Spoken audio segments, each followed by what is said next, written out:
Okay, we've now learned how to get sellers, work with sellers, and sell a listing for the seller. Now we're gonna move on to buyers.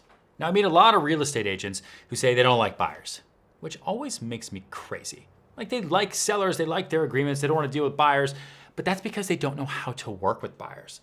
Buyers are amazing. Buyers are great. Buyers are just people with money in their pocket if they're real buyers, and they just want to spend it with you. Why would you not want to work with a real buyer? And the reason most real estate agents don't like working with buyers is because they don't know how to guide.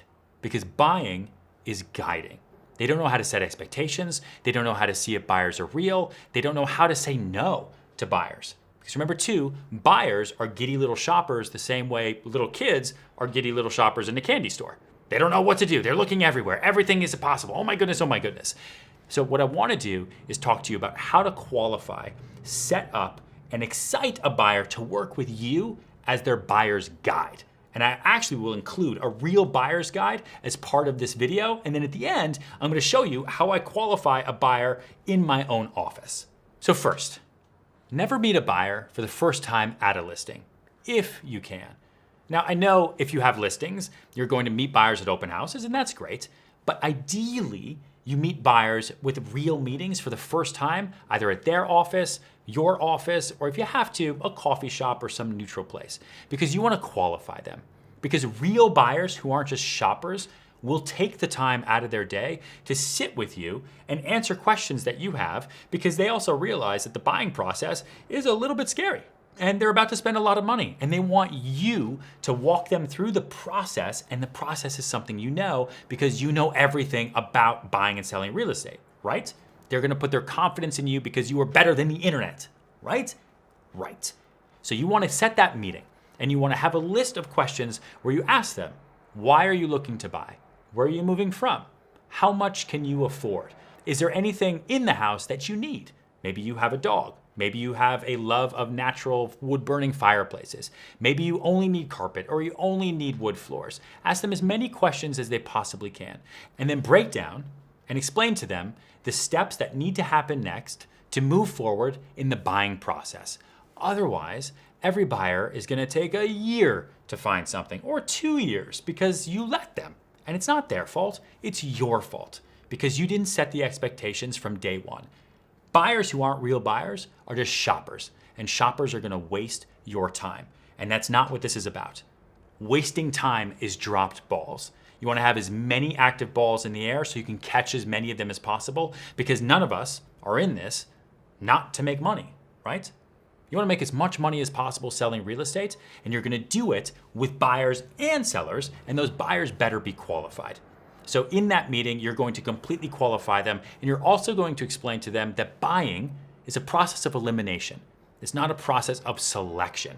Otherwise, everything is for sale at all times. Let's go look at everything. It's like internet shopping. It becomes an addiction. I can just keep scrolling through and scrolling through. I see my wife doing it every night. I'm like, how many dresses can you look at? I mean, they all kind of look the same. I don't get it. But it's like an addict. Buyers are the same way with houses. Now, granted, you might be in a market with really, really low inventory. Congratulations to you. In New York City right now, tell you a little something, the average days on market is almost 400. There's more inventory in New York City listed right now than there has ever been, ever. How do you think a buyer feels when they get here to work with me? Do you think they sense any urgency whatsoever? I don't think so. Do you think they want to pull the trigger tomorrow because they're going to lose something? I don't think so. So I have to pre-qualify them, and I really like to do that in my office.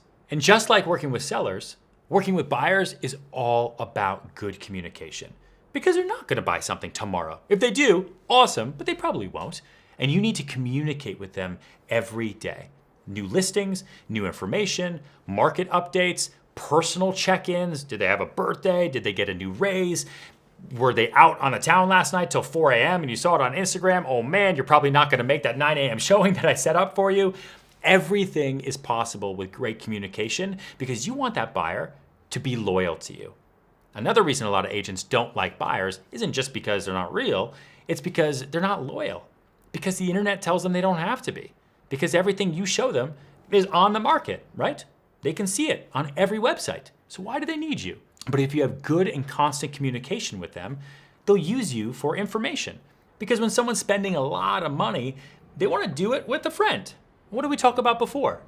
People don't like to be sold, but they love shopping with friends. And buyers are great friends. So you want as many of them as possible. Just don't stop the communication.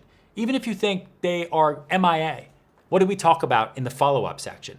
Remember the client I told you that I met in 2012 who spent $17 million with me in the beginning of 2017, 5 years later? I've never sold anything for him on the sell side, but he was a buyer then. And today, right now, as I'm doing this video, I'm planning my next purchase with him because he came to me and he said, now he wants a place in the Hamptons. He asked me if I sell in the Hamptons. Absolutely I do. What's your budget? And he told me his budget was $50 to $70 million. From a client that started at $1 million in 2012 on the Upper East Side. That is a buyer that I have followed up with for years. At this point, 7 years. And slowly stayed in communication with him so he never forgot me. Because he doesn't technically need me. He can use anybody in the world that he wants, or he could do it by himself.